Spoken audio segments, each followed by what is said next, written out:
Terima kasih atas undangannya dan menyambung semua pembicara tadi, terutama tesis-tesis dasar yang sudah disampaikan oleh Pak Anies.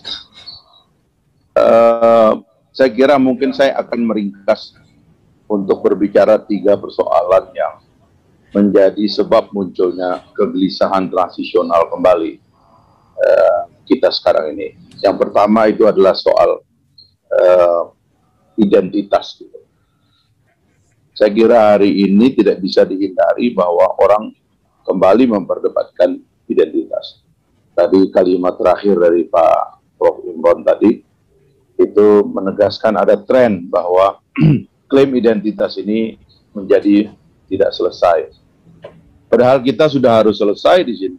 Ya, kita kalau merunut sejarah pembentukan republik, ya, pencarian untuk menemukan negara ya dalam berbagai bentuk yang berakhir dengan negara kesatuan, kemudian penemuan Pancasila sebagai jati diri bangsa, itu pencarian yang luar biasa, ya, sangat sophisticated. Saking sophisticatednya itu kita tidak terlalu banyak yang mampu memberikan tafsir-tafsir baik ya tentang kelahiran Pancasila dan posisi Pancasila sekarang.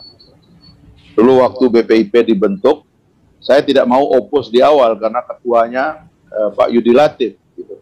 Menurut saya salah seorang yang kemampuannya menginterpretasi kelahiran Pancasila dan perannya dalam negara kesatuan itu cukup baik. Tapi kemudian BPIP terseret untuk menjadi bagian dari konflik, ya, bahwa identitas belum selesai. Nah, sebenarnya kita di Partai Gelora ini ingin datang untuk menegaskan dan menafsirkan bahwa identitas ini sudah selesai. Tidak perlu lagi ada persengketaan dan pertengkaran tentang siapa kamu. Malah sekarang ini kalau ada problem-problem identitas baru yang muncul, itu seharusnya alat yang sudah ada ini cukup untuk menjelaskan, kita ini sudah selesai identitasnya, dan inilah identitasnya, Pancasila sebagai jati diri, dan kemudian bentuk negara dan sebagainya. Kita sekarang menghadapi problem dengan Papua kembali. Ya. Harusnya apa yang kita sudah punya itu justru adalah alat untuk menegaskan kepada seluruh anak bangsa, termasuk yang jaraknya dengan kita paling jauh, yaitu Papua, itu bahwa identitas kita sudah selesai. Apa yang dulu menyebabkan kita bisa berdiri di depan bendera dan menghormati merah putih dan menerima Pancasila, itulah sebenarnya identitas yang sudah ada dan kembali bisa menyatukan kita dari Sabang sampai Merauke, Miangas, Pulau Rote. Satu pencarian yang dahsyat, ya, yang bisa mengumpulkan negara negara bangsa yang rumit ini dalam satu identitas yang luar biasa. China itu negara paling besar di dunia, 1,5 miliar penduduknya. Ya, mungkin Pak Imron sebagai mantan dubes di sana bisa cerita, memang mereka juga berbeda identitas, tetapi kan negara itu disatukan ya dalam mungkin juga sebagiannya secara paksa karena dia dipimpin oleh Partai Komunis, ya kan, dan dia juga adalah kontinen. Negara nomor 2 India, memang demokrasi, tapi kalau kita lihat kapasitas negaranya, ya kemiskinan yang luar biasa sekarang, yang mengancam juga identitas atau masa depan India. Tapi India juga adalah kontinen. Ya, anak-anak benuanya juga malah sudah lepas-lepas itu. Ya, Pakistan, Bangladesh dan sebagainya. Negara terbesar nomor 3, the champion of democracy, ya kan, Amerika Serikat, ya kan, kemakmuran ekonominya luar biasa. Kalau China mungkin 17.000 US dollar per kapita pendapatannya, India cuma 1.500, Amerika mungkin 40 ribuan US dollar per kapita.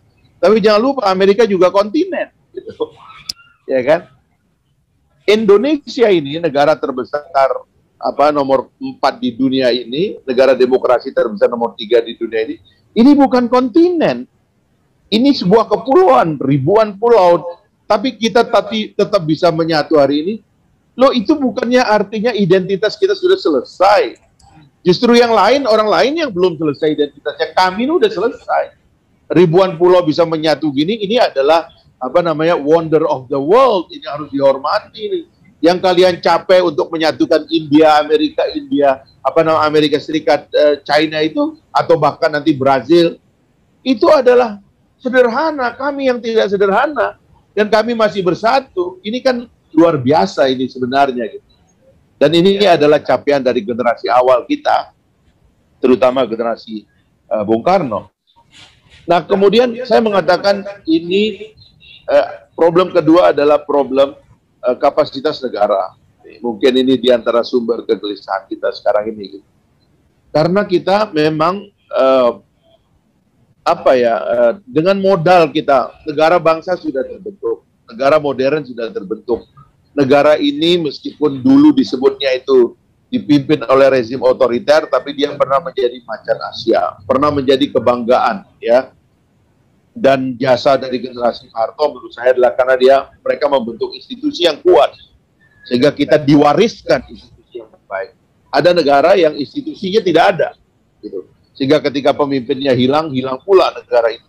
Kita ini ada diwariskan sebuah institusi negara yang baik, dan ini adalah jasa dari generasi Pak Harto, gitu. Nah, menurut saya ini yang disebut juga di dalam buku Gelombang Ketiga yang disebut Pak Anies itu adalah sekarang ini kita memerlukan imajinasi baru yang melampaui semua problem yang sudah selesai, bukan mengungkap yang sudah selesai, tapi imajinasi baru yang menyebabkan seluruh bangsa ini yang sudah menyatu dalam identitas yang spektakuler luar biasa ini punya mimpi baru. Dan Pak Anies secara sederhana mengatakan kita ingin menjadi kekuatan kelima dunia. Imajinasi baru yang menyebabkan kita melampaui soal-soal yang membuat kita bertengkar remeh-temeh ini untuk kemudian maju dan melangkah ke depan, dan kita bisa menegaskan bahwa Indonesia bisa menjadi bagian dari negara-negara hebat, negara-negara besar dan terhormat. Memang kita memerlukan kepemimpinan sekarang, karena itu kami di Partai Gelora itu ingin mengajak semua pihak dalam satu situasi baru, ya, untuk mengimajinasikan satu pikiran capaian baru bagi negara bangsa kita ini, sehingga kita betul-betul bisa melihatnya menjadi mimpi bersama, gitu. Jadi saya kira ini mungkin yang kita ingin tegaskan di partai ini dan sedang kita katakan kepada masyarakat. Sebab terus terang, kenapa kita misalnya tadi ini temanya tentang koalisi Islam, kenapa kita ini rada-rada kurang tertarik ini? Itu karena udah miss dari awal. Kalau kita menjadi nasionalis, kita ini tidak Pancasila. Kalau kita ini menjadi Islam, kita ini tidak Pancasila. Ada kesulitan dari teman-teman kita ini berada dalam bingkai Pancasila pada saat mereka juga adalah Islam atau mereka juga adalah nasionalis. Dan salah satu kelemahan dari kelompok Islam adalah klaimnya terhadap Pancasila melemah. Padahal Pancasila ditemukan oleh sebuah bangsa Muslim. Ini yang menyebabkan kemudian partai-partai Islam ini kesulitan menempatkan diri, ya kan, dalam perspektif jati diri dan identitas yang sudah kita temukan, gitu. Cobalah ini kita lampaui sedikit, sekarang kita mimpi ke depan, sebab pada dasarnya ini sudah selesai. Sejarah akan menyelesaikan konflik identitas, sejarah akan menyelesaikan kegamangan identitas, baik oposisi maupun penguasa. Kita teruji dalam soal itu, tapi kita tidak teruji untuk men-set up agenda baru sehingga seluruh energi anak bangsa itu menuju ke sana. Itu yang belum ada. Saya kira itu mungkin. Terima kasih. Assalamualaikum warahmatullahi wabarakatuh.